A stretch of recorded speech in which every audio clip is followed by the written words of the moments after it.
Welcome to WILDRED ATLAS. Welcome back to WILDRED ATLAS. This is part 2 of Australia's most endangered animals. 5 extraordinary species remain, facing even greater threats and an uncertain future. Number 5 is Gilbert's potteroo, one of Australia's rarest and most mysterious mammals. This tiny marsupial uses long, curved claws to dig beneath the forest floor. More than 90% of its diet can consist of underground fungi. Its digging also spreads fungal spores and helps shape the heathland ecosystem. By day, it hides in shallow nests beneath dense shrubs and sedges. Gilbert's potteroo depends on dense heathland that has remained unburnt for many years. Reliable rainfall is crucial because underground fungi must remain available throughout the year. Once locally abundant, the species declined rapidly from the mid-19th century. Introduced foxes and feral cats became major predators of the tiny marsupial. Today, its remaining populations are tiny, isolated, and extremely vulnerable to sudden disasters. For decades, Gilbert's potteroo was believed to be extinct. Then, in 1994, researchers rediscovered a living population at Two People's Bay. Wow, incredible.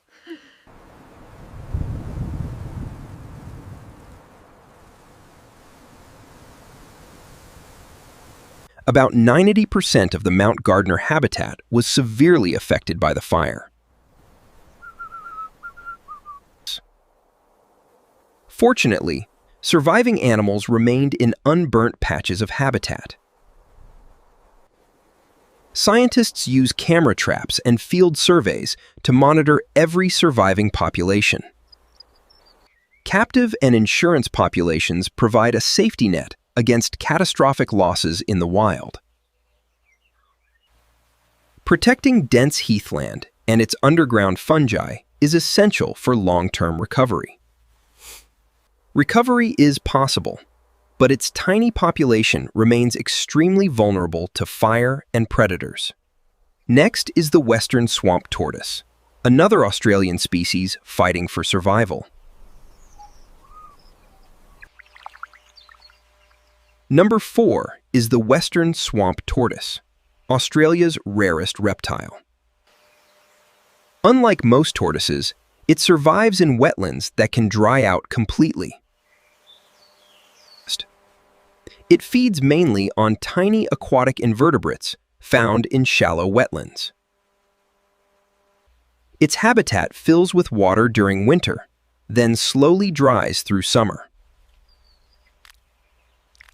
During the wet season, it becomes active and feeds while the swamp is full.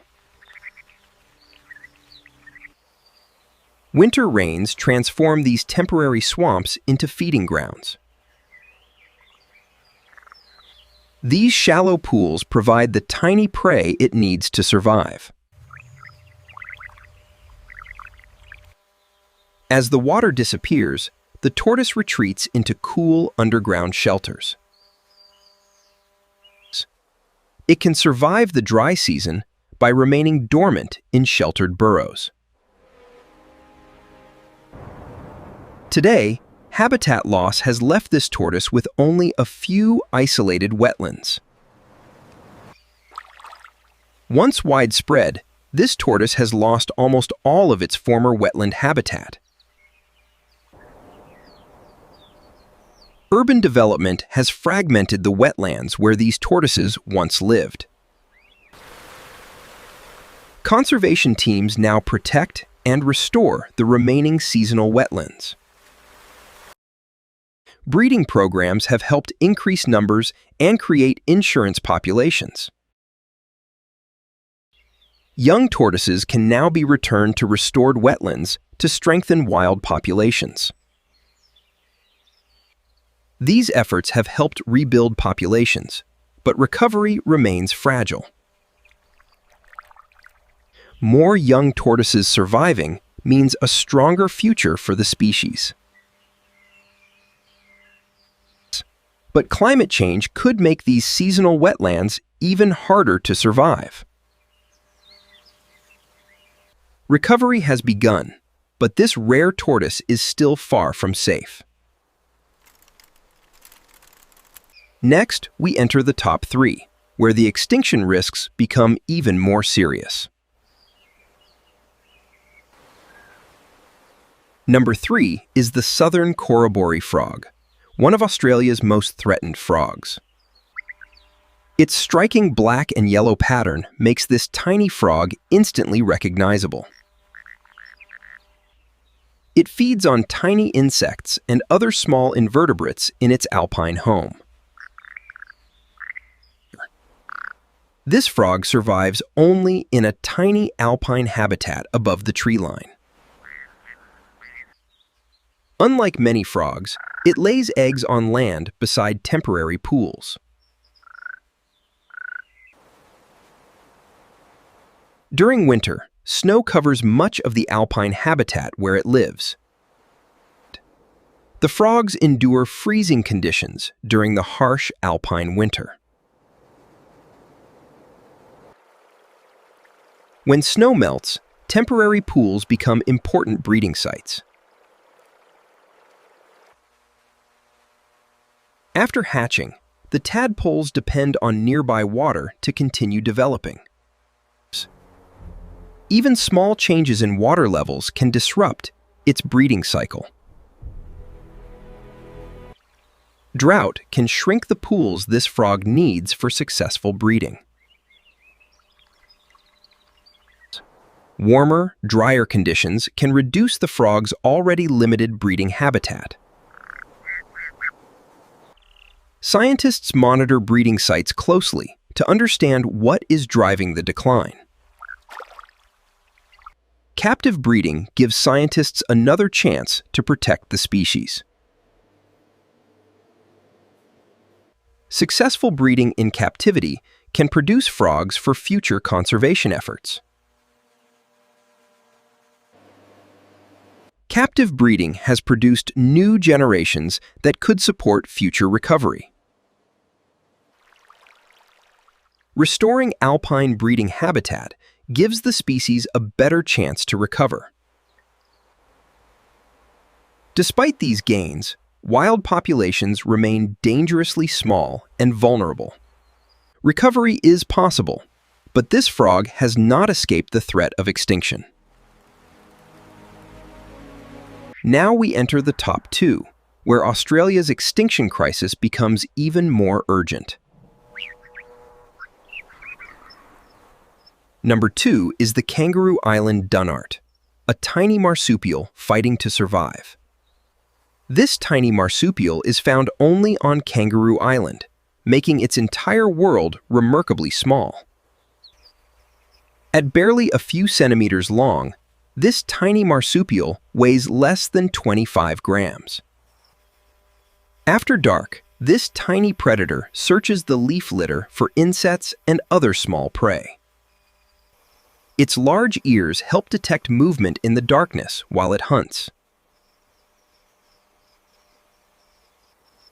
Insects form an important part of this small marsupial's nighttime diet. During daylight, it retreats into sheltered cover to avoid heat and danger. Dense ground cover gives this tiny animal places to hide from predators. Habitat loss can remove the dense vegetation this dunnart depends on.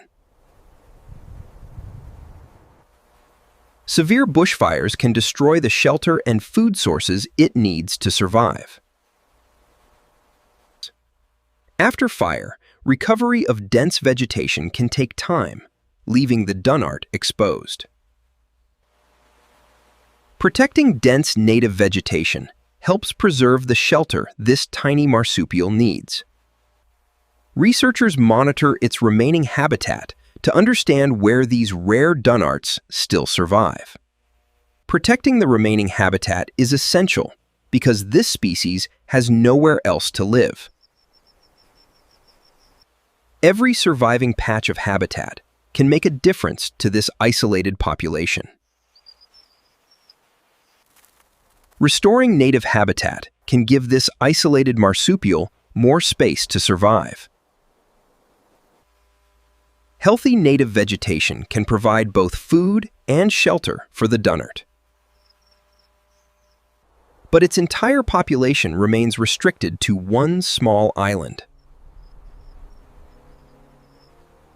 Conservation offers hope, but this rare marsupial is still far from safe. Now, only one species remains, and its story is even more critical. Number 1 is the Christmas Island pipistrelle, a tiny bat now considered extinct. This tiny insect-eating bat was found only on Christmas Island. After dark, it hunted flying insects through the island's rainforest. It depended on rainforest edges, clearings, and small gaps to find its prey. Once common across the island, its population declined dramatically during the 1990s. As numbers fell, the bat became increasingly restricted to a small area of rainforest. By the early 2000s, sightings had become extremely rare. Scientists began monitoring the remaining bats closely as their numbers continued to fall. Despite intensive searches, the last confirmed individual was recorded in 2009. After that, repeated searches failed to find any surviving Christmas Island pipistrelle. The disappearance of this bat left a silent gap in Christmas Island's ecosystem. As an insect eater, it once played a role in controlling flying insects. Today, scientists study its disappearance to better protect other island species. Protecting native forests can help prevent another island species from disappearing. The story of this tiny bat shows how quickly an isolated species can vanish.